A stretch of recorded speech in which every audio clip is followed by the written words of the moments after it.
Welcome back to Court TV Live. I'm Julie Grant. This session, the United States Supreme Court made a ruling that would make it easier to prosecute minors and then sentence them, if they've been found guilty of the crime of murder, to life in prison without the possibility of parole. The Supreme Court analyzed the case of 15-year-old Brett Jones, who murdered his grandfather. Here's more on the background of the case of Jones versus Mississippi. When Brett Jones was 15 years old, he murdered his grandfather by stabbing him to death. Jones was convicted of murder in 2005 and given a mandatory sentence of life in prison without parole. The legal framework for the issue presented is found in the Eighth Amendment's protection against cruel and unusual punishment. The question for the court is whether the Eighth Amendment requires a judge to find a juvenile permanently incorrigible before imposing a sentence of life without parole.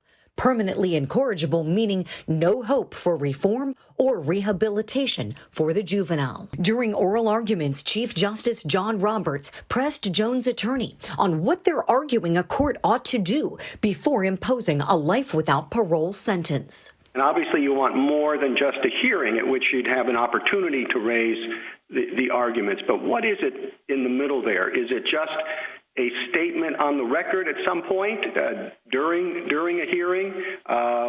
Is it, I don't know, some kind of informal finding? What exactly do you need?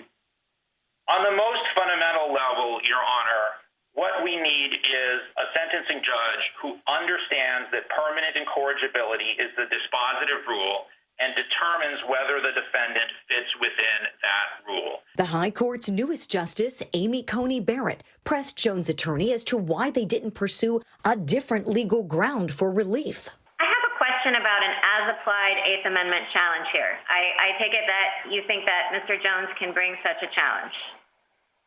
I do, yes. Then why isn't that the primary protection? You know, if the judge applies the wrong factors, as you say happened here, why isn't then the case that he's better off not challenging the procedure, but simply directly challenging the substantive decision that he's permanently incorrigible? In order to challenge the substantive procedure that he's permanently incorrigible, he needs to be proceeding in front of a judge who understands that permanent incorrigibility is the dispositive rule. And here the judge didn't understand that that was what he had to decide. Counsel for the state of Mississippi argues Jones was not denied Eighth Amendment protection, referring to previous Supreme Court decisions, Miller versus Alabama and Montgomery versus Louisiana, to support its position. Miller implicitly holds, and Montgomery explicitly states, that a finding of incorrigibility isn't required. Second, the individualized sentencing line of cases on which Miller relied demonstrates why Jones's position is unavailing. And lastly, whether a crime reflects permanent incorrigibility or transient immaturity isn't a separate inquiry apart from the consideration of youth. Whether mitigating circumstances exist to sufficiently warrant a lesser sentence is a judgment call, or perhaps a value call. That is, it is a normative judgment reached after Miller's evaluative process. All right, I want to bring in now criminal defense attorney Mark Begnaud to discuss. So, Mark, the court came down with the holding that the Eighth Amendment does not require the sentencing judge to come to a finding that a juvenile is permanently incorrigible or beyond any hope of being rehabilitated before imposing that life without the possibility of parole sentence. First of all, what do you think of that decision? Do you think the court got this one right or got this one wrong, please? For me, I think the court got this one wrong. There's a give and take. You've got Kavanaugh writing in the majority and Sotomayor writing a dissent. And I think Justice Sotomayor gets it right in her reading of the cases that came before it in Miller versus Montgomery.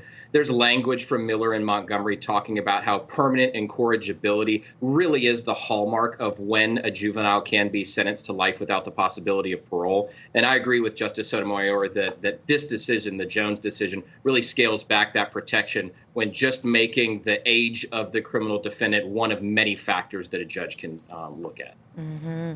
And do you think, just generally speaking, do you think that juvenile offenders ought to be treated differently than adult offenders because of their age? Of course, I don't know that anybody disagrees with that. I mean, the Supreme Court has a lot of decisions where they have limited punishments that can be applied to juveniles and children.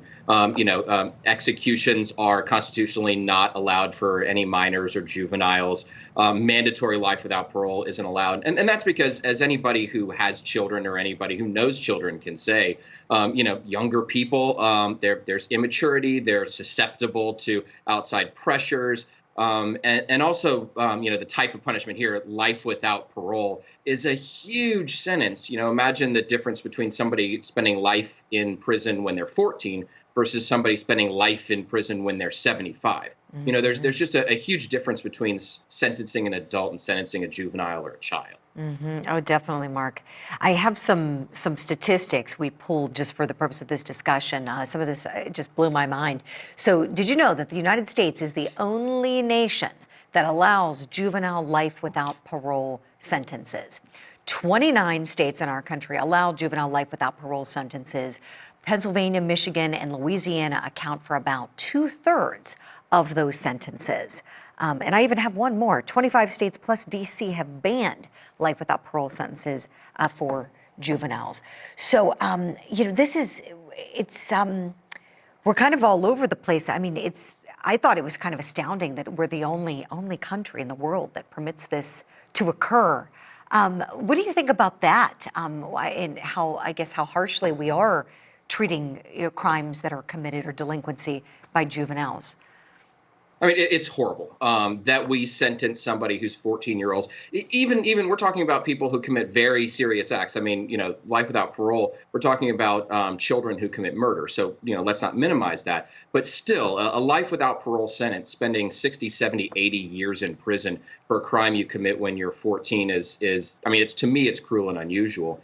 And I'll add one more statistic to the mix here, Julie. Please do. Before the U.S. Supreme Court banned execution of children and of juveniles in 2005, the U.S. had executed 22 children. And so, we are doing better than we were prior to 2005, but this is still, in my opinion, some pretty rough behavior by judges who are imposing these incredibly harsh sentences. Definitely. Thank you for that, Mark. Excellent insight on that one. And we'll keep watching as this issue is going to keep on coming up when, as cases continue to be followed here in the country and new ones arise. We're going to be looking at this and how this decision by the court is going to have implications. Mark Begnaud, thank you so much. You're going to stay with us. We are going to step aside and take a break.